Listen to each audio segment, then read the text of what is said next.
প্রিয়তম আমার, তোমার শেষ চিঠিতে তুমি লিখেছো, মাথা আমার ব্যথায় টনটন টনটন করছে, দিশেহারা আমার হৃদয়। তুমি লিখেছো, ওরা যদি তোমাকে ফাঁসি দেয়, তোমাকে যদি হারাই, আমি বাঁচবো না।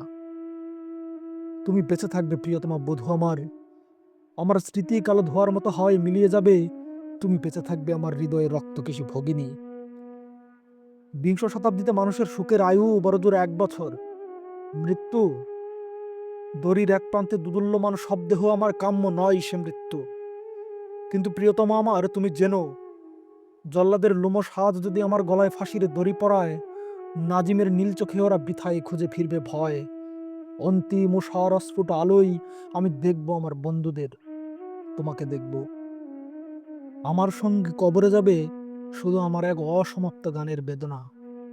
বধূ আমার, তুমি আমার কোমল প্রাণ মৌমাছি, চোখ তোমার মধুর চেয়েও মিষ্টি। কেন তোমাকে লিখতে গেলাম ওরা আমাকে ফাঁসি দিতে চায়, বিচার সবেমাত্র শুরু হয়েছে। আর মানুষের মুন্ডটা তো বোটার ফুল নয় যে ইচ্ছে করলেই ছিঁড়ে নেবে। ও নিয়ে ভেবো না, ওসব বহু দূরের ভাবনা। হাতে যদি টাকা থাকে আমার জন্য কিনে পাঠিও গরম একটা পাজামা। পায়ে আমার বাদ ধরেছে, ভুলে যেও না, স্বামী যার জেলখানায় তার মনে যেন সবসময় ফুর্তি থাকে।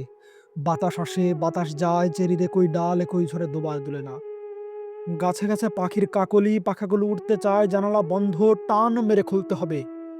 আমি তোমাকে চাই, তোমার মতোই রমণীয় হোক জীবন, আমার বন্ধু, আমার প্রিয় তোমার মতো। আমি জানি দুঃখের ডালি আজও উজাড় হয়নি, কিন্তু একদিন হবে। নত জানু হয়ে আমি চেয়ে আছি মাটির দিকে, উজ্জ্বল নীল ফুলের মঞ্জরিত শাখার দিকে আমি তাকিয়ে। তুমি যেন মৃন্ময়ী বসন্ত, আমার প্রিয়তমা। আমি তোমার দিকে তাকিয়ে মাটিতে পিঠে রেখে আমি দেখি আকাশকে। তুমি যেন মধুমাস, তুমি আকাশ, আমি তোমাকে দেখছি প্রিয়তমা।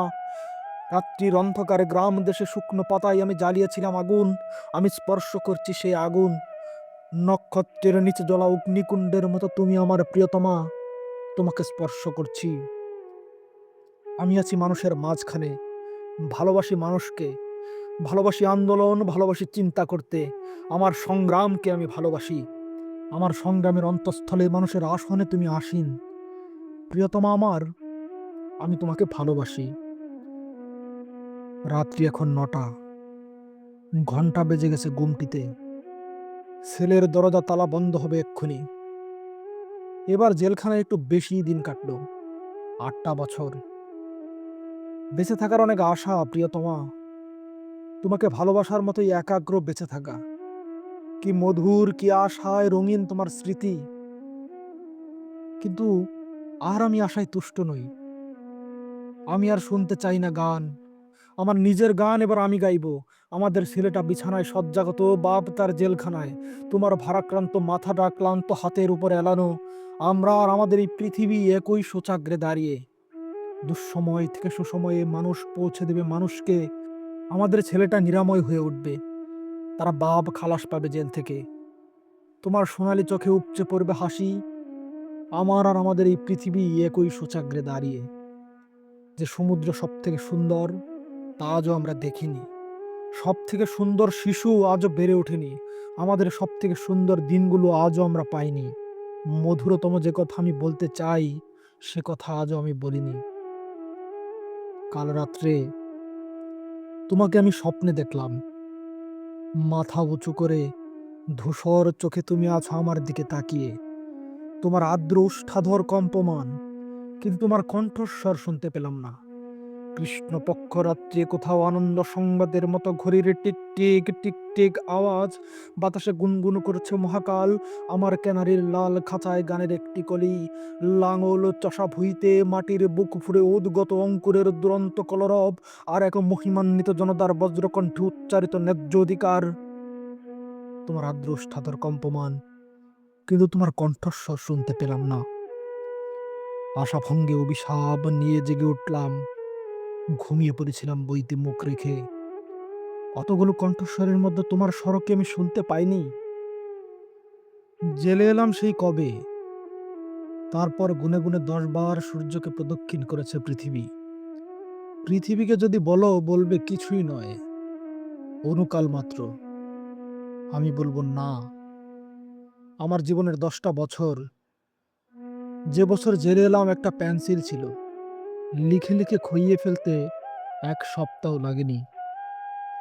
পেন্সিলকে জিজ্ঞেস করলে বলবে, "গোটা একটা জীবন।" আমি বলব, "এমন আর কি, মোটে তো একটি সপ্তাহ।" যখন জেলে এলাম, খুনের আসামি উসমান কিছুকাল যেতেই ছাড়া পেল। তারপর চোরাচালানের দায়ে ঘুরে এসে ৬ মাস কয়েদ খাটল। তারপর আবার খালাস হলো। কাল তার চিঠি পেলাম। বিয়ে হয়েছে তার। এই বসন্তেই ছেলের মুখ দেখবে। আমি জেলে আসবার সময় যে সন্তানেরা জননীর গর্ভে ছিল, তারা আজ ১০ বৎসরের বালক। সেদিনকার রোগা ল্যাংপিনি ঘোড়ার বাচ্চাগুলো এখন রীতিমতো নিতম্বিনী। কিন্তু জলপাইয়ের জঙ্গল আজও সেই জঙ্গল, আজও তারা তেমনি শিশু। আমি জেলে যাওয়ার পর দূরবর্তী আমার শহরে জেগেছে নতুন নতুন পার্ক। আর আমার বাড়ির লোকে এখন উঠে গেছে অচেনা রাস্তায়। সে বাড়ি আমি চোখেও দেখিনি। যে বছর আমি জেলে এসেছিলাম, রুটি ছিল তুলোর মতো সাদা। তারপর মাথাপিছু বরাদ্দের যুগ। এখানে এই জেলখানায় লোকগুলো মুঠিভর রুটির জন্যে হন্যে হলো। আজ আবার অবাধে কিনতে পারে। কিন্তু কালো বিস্বাদ সেই রুটি। যে বছর আমি জেলে এলাম, ২য় বিশ্বযুদ্ধের সবে শুরু। দাচাওয়ের শ্মশান চুল্লি তখনও জ্বলেনি। তখনও পারমাণবিক বোমা পড়েনি হিরোশিমায়। টুটি টিপে ধরা শিশুর রক্তের মতো বয়ে গেল সময়। তারপর সমাপ্ত হলো সেই অধ্যায়। আজ মার্কিন ডলারে শোনো ৩য় বিশ্বযুদ্ধের মহারোল। কিন্তু আমি জেলে যাওয়ার পর আগের চেয়ে ঢের উজ্জ্বল হয়েছে দিন। আর অন্ধকারের কিনার থেকে ফুটপাতে ভারী ভারী হাতে ভর দিয়ে অর্ধেক উঠে দাঁড়িয়েছে মানুষ। আমি জেলে যাওয়ার পর সূর্যকে গুনে গুনে ১০ বার প্রদক্ষিণ করেছে পৃথিবী। আর আমি বারংবার এই একই কথা বলছি।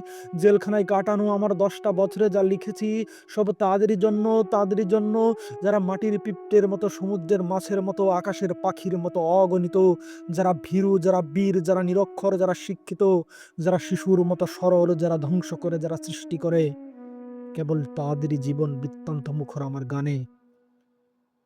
আর যা কিছু ধরো, ধরো আমার জেলের ১০টা বছর, অসত্য কথার কথা।